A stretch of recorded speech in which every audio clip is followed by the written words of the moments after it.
recall the pattern of chest hair that Morton had had. He'd seen him often enough in a bathing suit, but the bloating, the stretching of the skin made it difficult. He shook his head. He could not be sure it was Morton. "Are you done yet?" Bradley said. "Yes," Evans said. The drape went back on, and they walked out. The technician said, "Lifeguards in Pismo made the discovery, called the police. The police ID'd him from the clothes." "He still had clothes on?" "Uh-huh. One leg of the pants and most of the jacket. Custom made. They called the tailor in New York, and he confirmed that they had been made for George Morton. Will you be taking his effects with you?" "I don't know," Evans said. "Well, you're his lawyer." "Yes, I guess I will." "You have to sign for them." They went back outside where Jennifer was waiting. She was talking on her cell phone. She said, "Yes, I understand." "Yes. Okay, we can do that." She flipped the phone shut when she saw them. "Finished?" "Yes." "And was it—" "Yes," Ted said. "It was George." Evans said nothing. He went down the hall and signed for the personal effects. The technician brought out a bag and handed it to Evans. Evans fished in it and pulled out the shreds of the tuxedo. There was a small Nerf pin on the inside pocket of the jacket. He reached in and came out with the watch, a Rolex Submariner. It was the same watch Morton wore. Evans looked at the back. It was engraved GM 12/31/89. Evans nodded, put it back in the bag. All these things belonged to George. Just touching them now made him feel inexpressibly sad. "I guess that does it," he said. "Time to go." They all walked back to the waiting car. After they got in, Jennifer said, "We have to make another stop." "Oh?" Evans said. "Yes, we have to go to the Oakland Municipal Garage." "Why?" "The police are waiting for us."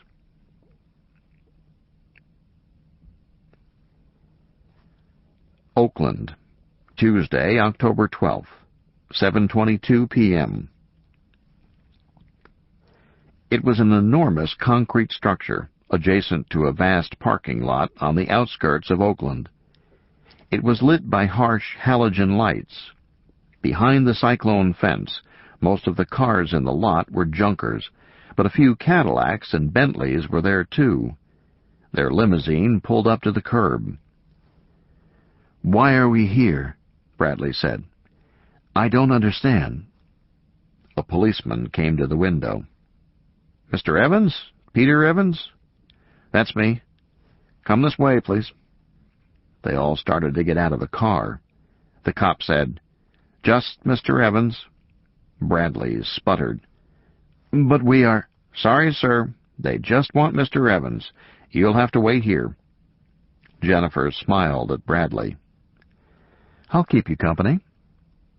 "Great." Evans got out of the car and followed the policeman through the metal door into the garage itself. The interior space was divided into long bays where cars were worked on in a row. Most of the bays seemed to be given over to the repair of police cars. Evans smelled the sharp odor of acetylene torches. He sidestepped patches of motor oil and gobs of grease on the floor. He said to the cop accompanying him, "What's this about?" "They're waiting for you, sir." They were heading for the rear of the garage. They passed several crushed and blood-covered wrecks, seats drenched in blood, shattered windows dark red. Some wrecks had pieces of string that stretched out from them in various directions. One wreck was being measured by a pair of technicians in blue lab coats. Another crash was being photographed by a man with a camera on a tripod. "Is he a policeman?" Evans said. "Nah, lawyer. We have to let him in." "So you deal with car wrecks here?" "When it's appropriate."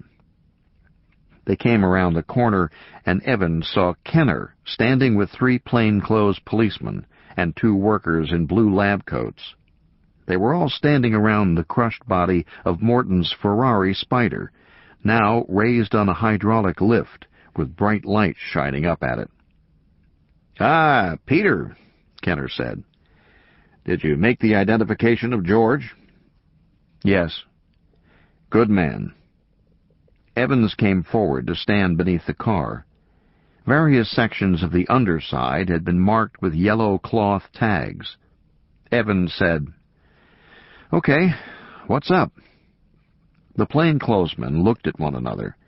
Then one of them began to speak.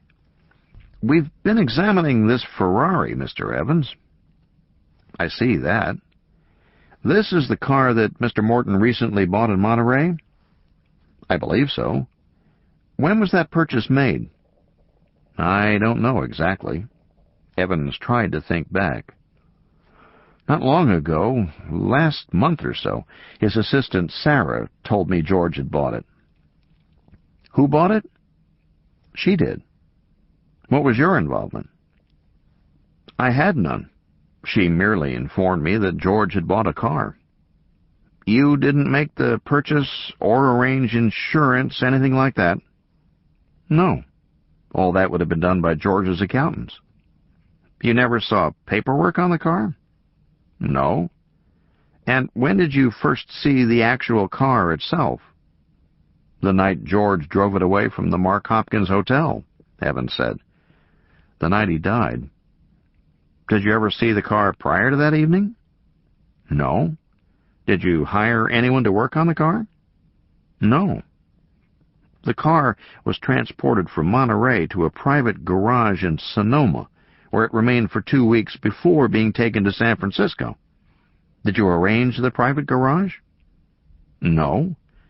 "The rental was in your name." Evans shook his head.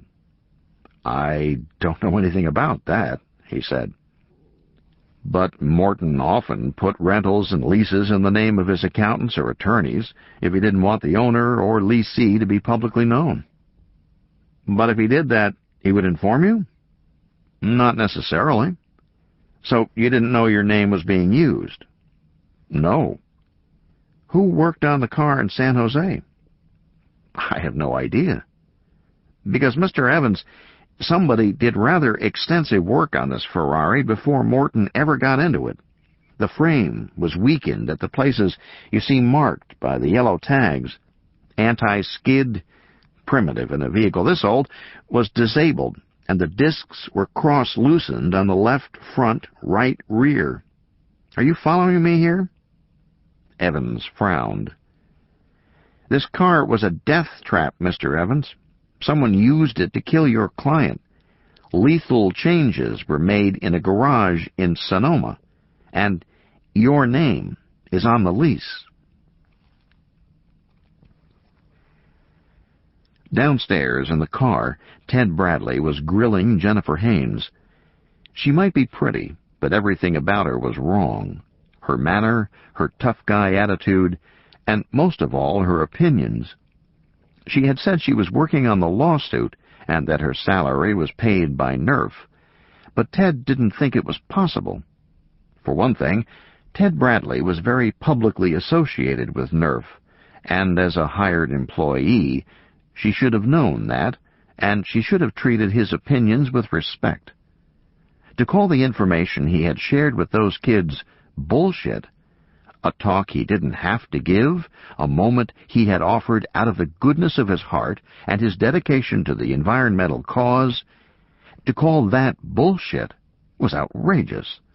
It was confrontational in the extreme, and it showed absolutely no respect. Plus, Ted knew that what he had said was true, because, as always, Nerf had given him a talking points memo listing the various things to be emphasized. And Nerf would not have told him to say anything that was untrue. And the talking point said nothing about the fucking Ice Age. Everything Jennifer had said was irrelevant. Those trees were magnificent. They were sentinels of the environment.